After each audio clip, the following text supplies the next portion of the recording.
Hey everybody, this is Marcinda, your NASCO president. Wanted to come to you tonight and talk to you about a couple events that we have coming up.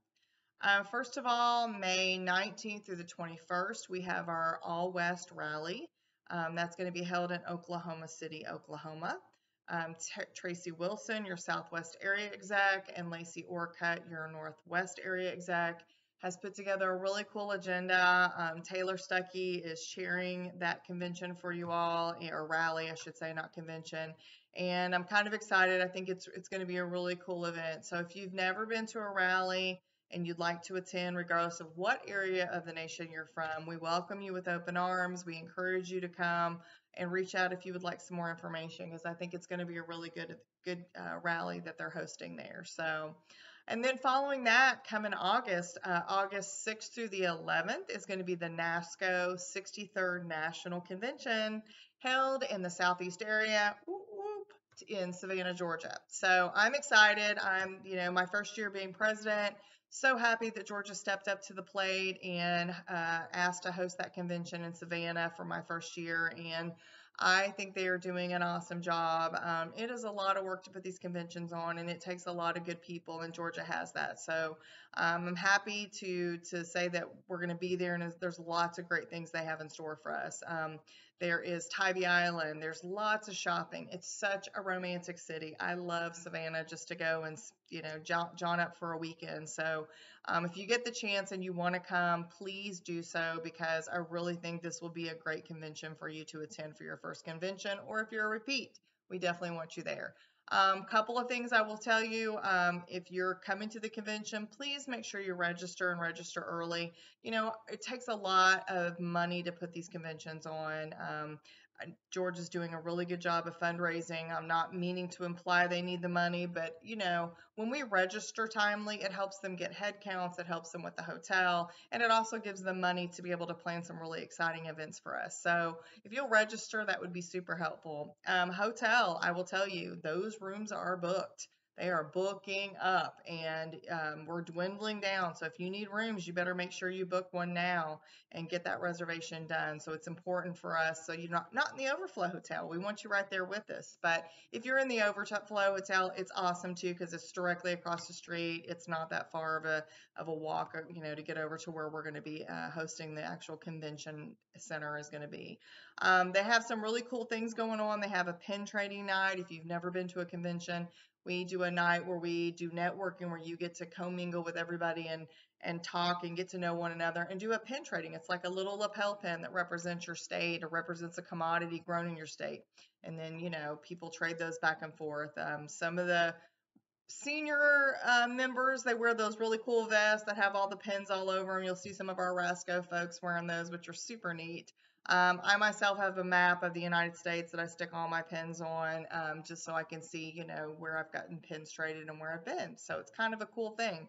But they're doing that one night. They're doing a riverboat cruise one night.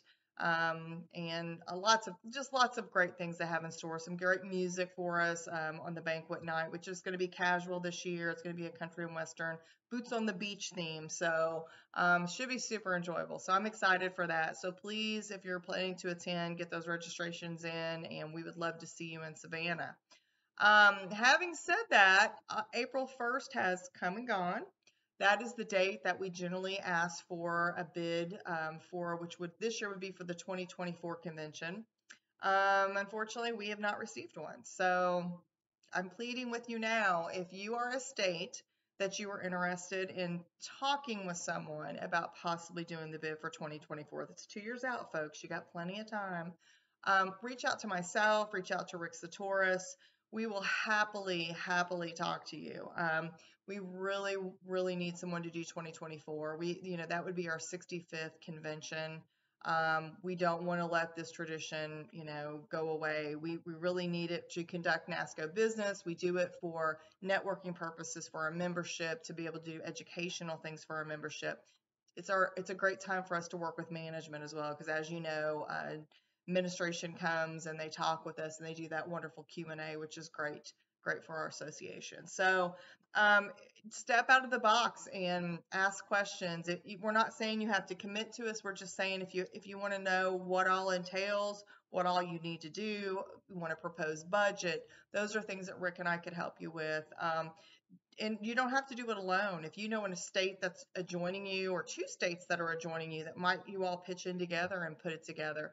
We're not saying it has to be one state that hosts it. We just have to have one state to come to. So we're willing to step out of the box and think of different ways to do this convention because we have been doing it the same way for several years and it's worked. But times have changed and we know coming out of COVID, it's a little scary, not knowing, where we're going to be at in 2 years, that's for sure. But just know that, there's lots of things that we can do to help you. NASCO does have a $15,000 loan that we can give to the host state if they ask for it, to help them get started, to help with deposits on the hotel and things like that. So don't be afraid, step up, ask us questions, and hopefully we'll get somebody that'll commit because I don't want to have to start calling some presidents and pleading with them because I really just would like somebody to want to do this because it is a really good thing. And I will tell you that your board greatly appreciates the states that hosted. It's a tremendous undertaking, but it is very rewarding to know that you were able to pull it off. And I will say, I think most states make money. It's a good money maker when it all shakes out. So just like I said, reach out and I'll quit talking about that. The last thing I want to mention is that most recently, you all have probably seen the notice about bereavement policy, or not the notice, but the passing of the Bereavement Leave Act, which if you read it, it only applies to GS employees. So our ledge team was on that quickly, and we reached out to the national office and said, hey, wait a minute, this is one of those things where GS is getting it, but CO is not. Where are we at with that? And they quickly responded and said they were already on it. They've already decided that CO employees will also receive that benefit. They're going to be working with FPAC. There will be a notice forthcoming that will describe the policy and let us know how the policy works for CO employees.